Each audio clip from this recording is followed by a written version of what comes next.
మహారాష్ట్రకు చెందిన కేంద్ర మంత్రి కూతురికి ఆకతాయిల వేధింపులు తప్పలేదు. జల్గావ్ జిల్లా ముక్తాయ్ నగర్లో ఈ ఘటన చోటు చేసుకుంది. దీంతో స్వయంగా కేంద్ర మంత్రి రక్షా ఖడ్సే తన కూతురు ఆమె స్నేహితులతో కలిసి పోలీస్ స్టేషన్లో ఫిర్యాదు చేశారు. మహాశివరాత్రి వేడుకలకు వెళ్లిన తన కుమార్తెను ఆకతాయిలు వేధించారని పోలీసులకు తెలిపారు. సెక్యూరిటీ సిబ్బందితో కూడా ఆకతాయిలు దురుసుగా ప్రవర్తించినట్లు తెలుస్తోంది. కేంద్ర మంత్రి కుటుంబానికే రక్షణ లేదంటూ రక్షా ఖడ్సే పోలీసులపై ఆగ్రహం వ్యక్తం చేశారు.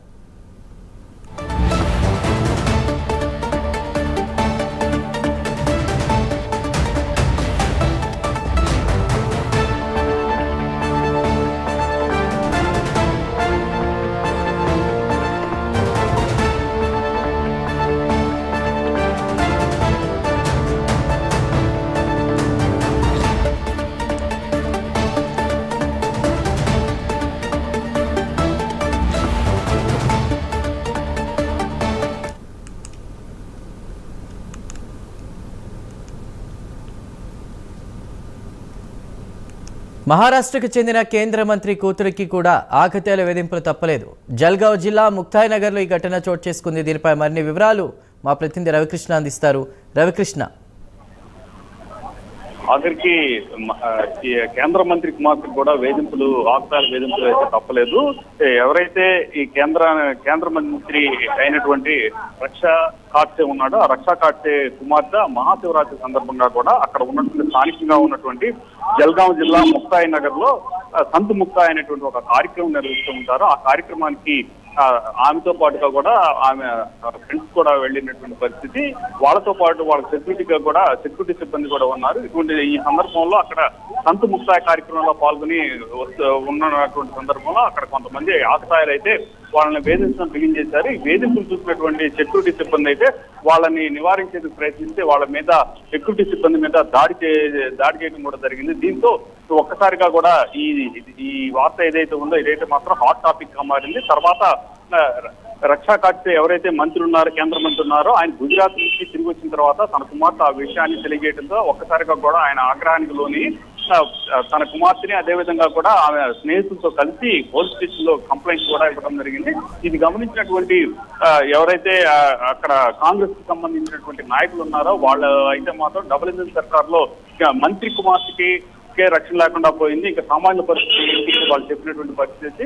ఈ నేపథ్యంలోనే ఎవరైతే మహారాష్ట్ర సంబంధించిన సీఎం ఫడ్నీస్ ఉన్నారో దేవేంద్ర ఫడ్నీస్ ఆయనైతే మాత్రం ఆగ్రహాన్ని వ్యక్తం చేస్తూ దీనికి సంబంధించి దీంట్లో పాల్గొన్నటువంటి 6 మంది యువకుల్లో 5 మందిని అరెస్ట్ చేశాము, మిగతా వాళ్ళని కూడా అరెస్ట్ చేస్తున్నాం అని చెప్పి ఆయన తెలియజేశాడు. ప్రధానంగా కూడా ఏదైతే టీచింగ్ అదేవిధంగా పోక్సో యాక్ట్ ఇవన్నీ కూడా వాళ్ళకి అప్లై చేసినట్టు చెప్తూ ఉన్నారు. ఏది ఏమైనప్పటికీ కూడా ఒక కేంద్ర మంత్రి కుమార్తెకి కూడా వేధింపులు కలగటం అనేది మాత్రం అది దేశవ్యాప్తంగా కూడా ఒక సంచలనంగా మారిందని చెప్పుకోవచ్చు. రవికృష్ణ, అంటే సెక్యూరిటీ సిబ్బందితో కూడా ఆకతాయిలు దురుసుగా ప్రవర్తించినట్టు తెలుస్తుంది. అంటే ఇది ఆ రోజే జరిగిందా, గతంలో కూడా ఇలాంటి ఇన్సిడెంట్స్ ఏమైనా జరిగాయా అనే కోణంలో పోలీసులు ఏమైనా దర్యాప్తు చేస్తున్నారా? అంటే ఏదైతే ఈ కార్యక్రమానికి పెద్ద ఎత్తున కూడా ప్రజలైతే హాజరవుతారు. దీంట్లో అన్ని వర్గాలకు సంబంధించిన ప్రజలు చిన్నారులు అదేవిధంగా కూడా పెద్దవాళ్ళు అదేవిధంగా కూడా యువకులు కూడా హాజరవుతూ ఉంటారు. ఈ కార్యక్రమాన్ని చాలా పవిత్రంగా కూడా భావిస్తూ ఉంటారు. ఈ సందర్భంగా పెద్ద ఎత్తున కూడా ఆకతాయిలు కూడా దీన్ని వేదికగా చేసుకొని టీజింగ్ కి పాల్పడుతున్నట్టు కూడా తెలుస్తుంది. ఒక మంత్రి ఈ కుమార్తెనే కాకుండా కూడా చాలా మందిని కూడా వీళ్ళు టీజింగ్ పాల్పడినట్టుగా కూడా తెలుస్తుంది. ఈ నేపథ్యంలో పూర్తి స్థాయిలో కూడా అక్కడ ఉన్నటువంటి సీసీ కెమెరాలు ఏవైతే ఉన్నాయో ఆ సీసీ కెమెరాల ద్వారా పూర్తిగా కూడా ఇన్పుట్స్ తీసుకుంటున్నారు. ఎవరెవరిని వేధింపులు గురి చేశారు, ఎక్కడెక్కడ వేధింపులు గురి చేశారు అనేది మొత్తం కూడా ఇప్పుడైతే మాత్రం ఒక టీం పోలీస్ కి సంబంధించి ఒక ప్రత్యేక టీం అయితే ఏర్పాటు చేశారు. ఆ టీం ద్వారా ఏంటంటే ఈ సీసీటీవీ ఫుటేజ్ ఆధారంగా పూర్తిగా కూడా ఈ టీజింగ్ కి పాల్పడినటువంటి వ్యక్తులు ఎవరైతే ఉన్నారో ఆ యువకులు ఎవరైతే ఉన్నారో వాళ్ళు మాత్రం అదుపులో తీసుకునేందుకు మాత్రం పోలీసులు అయితే తీవ్రంగా ప్రయత్నిస్తున్నారు. ఇప్పటికే ఇక మంత్రి కుమార్తెకి సంబంధించిన టీజింగ్ చేసినటువంటి వ్యక్తులే కాకుండా కూడా గతంలో ఏదైతే టీజింగ్ తో కేసులు పెట్టినటువంటి వాళ్ళు ఉన్నారో వాళ్ళకి సంబంధించి ఆ కేసులు కూడా పురోగతి సాధిస్తున్నట్టుగా కూడా తెలుస్తుంది. దానికి సంబంధించి కూడా అరెస్టులు అయితే కొనసాగుతున్నట్లు కూడా తెలుస్తుంది.